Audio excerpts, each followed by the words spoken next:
Okay, hello. Magandang umaga po muli and welcome sa ating pong Sunday School araw na ito. Hindi ko po ito naisama sa ating worship dahil medyo akin po itong pinag-isipang mabuti kung sasama o hindi. Dahil ako'y kinapos po ng panahon pero naihabol ko pa rin po naman ng konti. Ano po? So ito po ay giving way para sa feedback. Ano po? Ito nga po yung ating concern po ngayon. No po? So, ito po ay bilang isang response at welcome dun po sa ating na na-receive na feedback dito po sa ating last lesson. No po? So, una sa lahat, ang aking response sa lahat ay salamat sa feedback. At yun po ay talagang akin naman po laging hinihingi din para makatulong pa rin po sa akin talaga at makatulong din sa ating pag-aaral. No po? So, sabi ko nga di, well taken ang feedback, yung mga na-receive ko. Kinikilala po natin na meron naman talagang ibang mas authority sa grammar, sa English at saka sa Tagalog dahil sila po yung may mga specialized training. At ako naman po ay wala actually yung high school, elementary grammar lang po yung aking. Hindi ko rin naman po masyado parang napagtuunan ng pansin pala, I just realized. So kaya po open naman tayo sa corrections and suggestions. Lahat tayo po ay sama-samang mag-aaral. So puntahan po natin yung comments. Ano po? Ano yung comments na ating na-receive? Doon po sa last lesson po natin sa kinds of tenses ng action words po yung ating lesson last time. Ito po kasi yung passage sa pahayag 17 at dito po ay may ilan akong hinighlight na yellow. Ito po yung mga commented na verb, pandiwa, o action word kung tawagin natin dito sa ating pag-aaral. Yung pong I, yung pong inupuan, at saka yung pong pagdating. Ano po? So, kasi doon po sa aking, ito po ay considered verb, parang considered verb or pandiwa. Although sa ating salita ay action words. Yan, I, inupuan, inuupuan, at saka pagdating. Now, ang comment po ay, ito po ang comment. Ang I daw doon sa Tagalog version ay hindi considered pandiwa or verb. Yan po ang comment. Bakit daw? Ang I daw po ay hindi pwedeng maging present at hindi po ito equivalent. Yun nga po, wala po palang daw equivalent ang I sa English o ang is sa Tagalog. No? Ang I ay hindi pwedeng maging present din kasi kapag ito ay kakabit ng ibang pandiwa ay pwedeng past and future tense. Halimbawa, ang bata ay tumatakbo, ang bata ay tumakbo, ang bata ay tatakbo. So, kapag mo didetermine ang I, kung yan ay, kung bilang I lang, ay present tense. So, yun po yung binabanggit ko. So, yung pong I dyan ay kakabit kasi ng ibang verb. No? Okay. Continuation po natin. Ang salitang pagdating ay hindi rin daw po ito verb o pandiwa. Ito raw po ay more of a time phrase. Yan po ang word. At saka yung salitang inuupuan ay hindi regular verb, kundi isang nominalized verb. At tumata yung modifier ng salitang burol o bundok, hills. Ano? Yan. Kung atin pong balikan lang po natin sa halimbawa yung, yan. Ito po kasi yung sentences.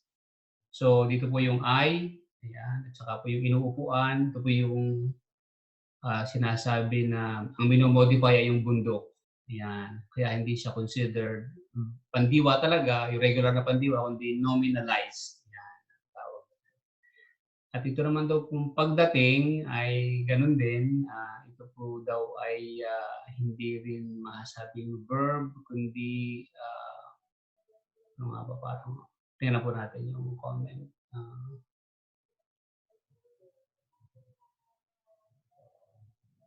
Okay, hindi ko yata nabanggit dito. Yun, pagdating, time phrase. Now, ano po yung aking resolution po dito? Well, unang-unang sabi ko ay we receive, okay, we receive yung ating, we receive po natin yan. So, ano ang ginawa ko? Yan, ano yung ginawa ko? Kasi ang ginawa ko, nag-assume ako na kung ano ang English, ganoon din sa Tagalog. At tayo sa mga ilang na-research ko, ay hindi nga pala laging tama ang ginawa kong gano'n. Ano po? Dahil may magkaibang rules ang grammar sa English at sa Tagalog. Halimbawa, kagaya ng verb na is sa English, na isang linking at helping verb, third person singular, ay hindi o walang equivalent sa Tagalog na gaya ng I. Yun po ang binabanggit sa grammar o sa mga pag-aaral sa Tagalog grammar. Yun po ang binabanggit. Kaya hindi basta-basta mo pwedeng i-translate lang o gawing i-assume na pareho. Ano? Yun ang ginawa ko, and I just realized na hindi po laging wise na gawin po pala yun. Anyway, karagdagan lang po din sa I, kasi ang nasa isip ko ay ganito. Sa English kasi yung is bilang linking verb ay sinasabing nagkasad ang state of being. Halimbawa, my father is a cook, state of being, ano, katatayuan ng father o panalagay, ano siya. Hindi ito parang activity, but ito ay state of being ano. Yan. Ang tinagalog ko yan, wala Tagalogin, ang aking ama ay isang kusinero sa merong I. Parang sabi ko, parang equivalent ng is yung I. Iniisip ko dyan eh. No? So parang equivalent, ano. Kaya lang, sasabi nga sa Tagalog grammar ay kinukonsider ang paggamit sa actual na sitwasyon. Sa halip na ang gamitin ay mas formal na ang aking ama ay isang kusinero. Ang talagang usually paggamit daw natin na ay ganito. Isa pong kusinero ang ama ko. Kaya nawawala po yung I. Anyway, yun ang ilan sa mga argument that of course, yun nga po ang karaniwang sinasabi pagdating po dun sa pagkakaiba ng Tagalog grammar and English grammar. Doon po naman sa iba pang salita, gaya ng inuupuan at pagdating, ito po kasi sa English ay sits and does come. Ano po, yan po. Kung yung titignan po nyo sa English version, on which the woman sits. Inuupuan yung heels. Kumbaga, 7 heels na inuupuan ng woman. Which the woman sits. Ayan. Pagkatapos po naman doon sa isa, does come. But when he does come, he must remain for only a little while. Okay, so does come. Now, sa English po kasi, ang sits at saka does come dito, ay may himig din naman na ng parang mayroong activity or action. Bagaman kalalagayan din, pero may idea ng katatayuan o kaya parang may himig or sense of action. Does come, pagdating. Ngunit pag siya'y dumating, at pagdating niya, so parang yung pagdating ay yun lang ang tingin ko dyan. Ano? And, okay. Now, ano po yung aking resolution? Number 1, ganito po yun. Of course, tinatanggap po natin ng corrections. Sabi nga natin, tayo will always stand corrected. So, ang atin po lang dito sa atin ay parang refresh and review ng basic grammar. Siyempre tayo ay at the mercy ng more advanced, kumbaga study. Ano? So, we will always be corrected once in a while. Ang gusto ko lang bagitin po dito sa atin ay parang just refreshing. Ano? Yung inyo nang alam na ninyo actually. So, yan. Kaya kung may mga pagkakataon na naiiba yung akin, una ay meron po din talagang ibang layunin pa tayo. Number 2 po yun. Ang isa pang layunin ay sadyang ibahin ang terms para sana ay maging mas simple. Isa sa mga dahilan po natin. Ano? Halimbawa, sa halip na verb, ang gagamitin po natin action word. Akin lang pong nabanggit yung verb kasi nga, dahil yun ang alam natin. Yun ang alam natin kalimitan, verb, bandiwa.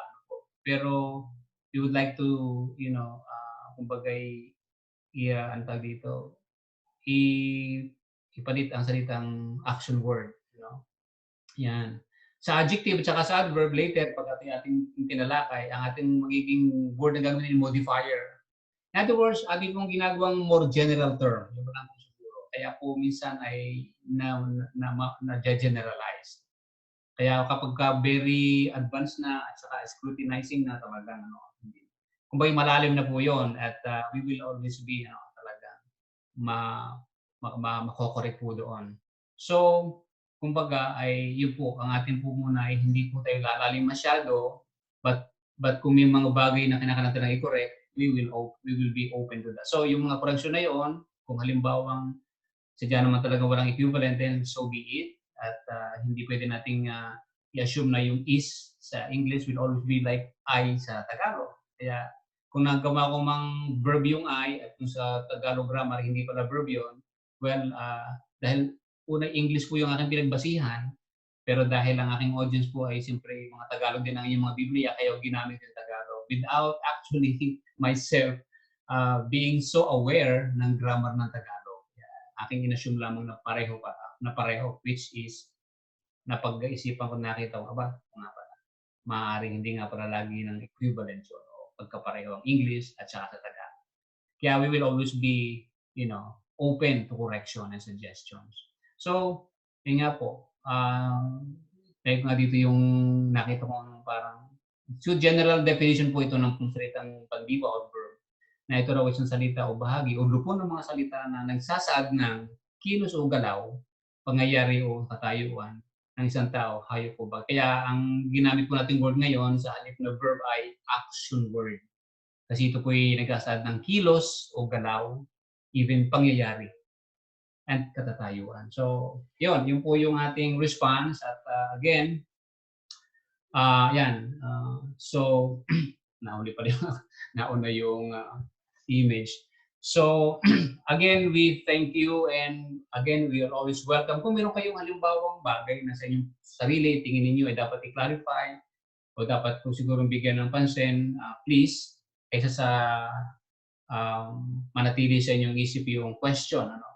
Now, doon sa nag-comment, of course, hindi ko na ba kung sino, but siguro gusto ko lang sabihin ay marahil nga hindi masyadong ma-advance yung ating presentation na ngayon. At but we will really proceed with din naman na siyempre dapat ay tama din naman yan. So, yun. We well taken yung suggestions, we well taken yung comments na iba ang English sa Tagalog. So, parang yun ang isang bagay na I should be very careful later. Yun yung lesson sa akin. Yung lesson sa akin ay tingnan ko muna kung magkapareho na. Kasi nag-jump agad ako nag-conclude ako, nag-assume ako. At ngayon ko lang na-realize, oo nga pala, hindi nga pala. Alam niyo po, totoo lang, nung aking balikan ang, just try to review, and I just realized na, hindi ko pala alam talagang balarila. Sabi ko, parang mas kampante pa ako dun sa English composition kaysa balarila Kaya ngayon nakita ko. And of course, sa English, meron sigurong mas advanced kayo sa akin, kasi kung kayo talagang teacher sa grammar, you know more than me.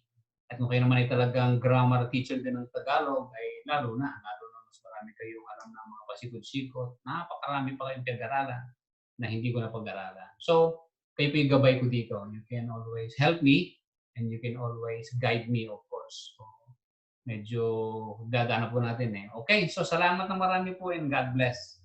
Typing mo na langin, Lord, we thank you sapagkat kami po ay patuloy na nag-aaral at natututo.